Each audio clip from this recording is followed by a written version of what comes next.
সবাইকে জানাই নতুন বছরের শুভেচ্ছা।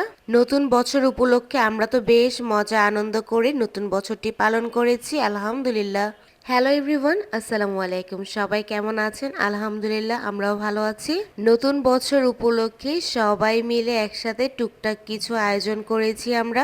আমি রেডি হয়ে চলে গেলাম ভাবিদের বাসায়, ভাবি আর আপুকে নিয়ে চলে গেলাম বোন মুক্তার বাসায়, মুক্তাকে নিয়ে এরপর আমরা চলে গেলাম বাজারে। সবাই মিলে একসাথে বাজার করে নিয়ে আসলাম আমাদের যা যা প্রয়োজন ছিল। এরপর আমরা চলে গেলাম মুক্তার বাসায়, যেহেতু আমরা আয়োজনটা মুক্তার বাসায় করব। আর আমরা একবারে রুটিও নিয়ে যাচ্ছি, রাতের বেলা আবার কে আসবে রুটি নেওয়ার জন্য। এই হচ্ছে আমাদের সম্পূর্ণ বাজার। আর বাসায় এসেই বোন আবার আমাদের জন্য আলুর দম বানাচ্ছিল, নতুন যেহেতু আলু নেমেছে বাজার। এখন কিন্তু আলুর দম খেতে বেশ মজা লাগে সবাই মিলে একসাথে যখন খাই। এরপর আবার বোন চা দিল, বিস্কিট দিল, এগুলো খেলাম আমরা সন্ধ্যাবেলায়। চা খেতে খেতে তারা ননদ ভাবি আবার দুষ্টামি করতেছিল। বাচ্চাগুলো তো আর এগুলো খেতে পারছে না, এই কারণে মুক্তা আবার কতগুলো চিপস আর চকলেট নিয়ে আসলো। আমি আবার ওর সাথে দুষ্টামি করতেছিলাম, ও আবার হাত দিয়ে আমাকে কি জানি দেখাচ্ছিল। এরপর আমাদের জন্য মুক্তা পাস্তা রান্না করছিল, এদিকে সে পাস্তা রান্না করছে। বাইরে হঠাৎ করেই ঠান্ডা পড়েছে 2 দিন যাবত, এই কারণে আমরা একবারে রাতে 12টার আগেই ছাদে উঠবো। এখানে আমাদের পাস্তা সিদ্ধ হয়ে গিয়েছে, এখন আপু সবকিছু একসাথে মিক্স করে নিচ্ছে। ঠান্ডার মধ্যে একটার পর একটা খাবার খেতে ভালোই লাগছে। এরপর সবাই মিলে একসাথে পাস্তা খেলাম। পাস্তা খাওয়া দাওয়া শেষ করে বোন চলে গেল মুরগি মেরিনেট করতে সব মশলা দিয়ে। বোনের হাতে মুরগি মেরিনেট করার ভাজাটা সেই মজা লাগে খেতে। আমরা চেয়েছি সবাই মিলে একসাথে অনেক বেশি আনন্দ ফুর্তি করব, রান্না নিয়ে অত বেশি ঝামেলা করব না।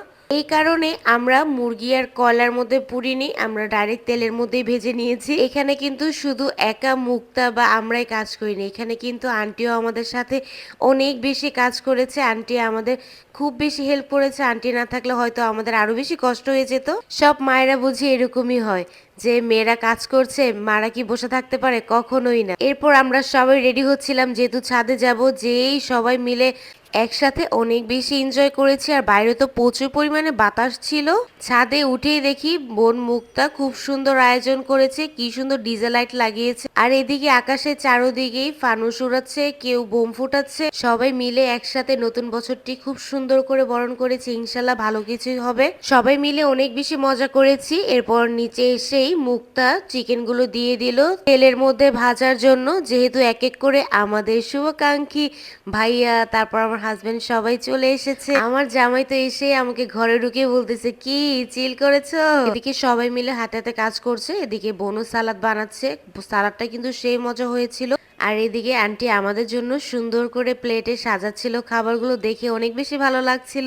আর আমিও সেই প্লেটটি নিয়ে আস্তে আস্তে এসে আমার জামাইয়ের হাতে দিয়ে দিলাম। মুরগি ভাজা আর রুটির সাথে কিন্তু আমাদের সালাদ ছিল, মায়োনিজ ছিল, এরপর ধনিয়া পাতার একটা চাটনি বানিয়েছিল। প্রত্যেক খাবারই কিন্তু খুব বেশি মজা হয়েছিল, সবাই তৃপ্তি ভরে খেয়েছি। আবারও জানাই সবাইকে নতুন বছরের শুভেচ্ছা। এবার তো বিদায় নিতেই হবে। নতুন বছরটি সবার ভালো কাটুক এই দোয়াই রইলো, সবার জন্য ভালো কিছুই হয়। সবার জন্য অনেক বেশি দোয়া রইলো, আমাদের জন্য দোয়া করবেন। সবাই ভালো থাকবেন, আল্লাহ হাফেজ।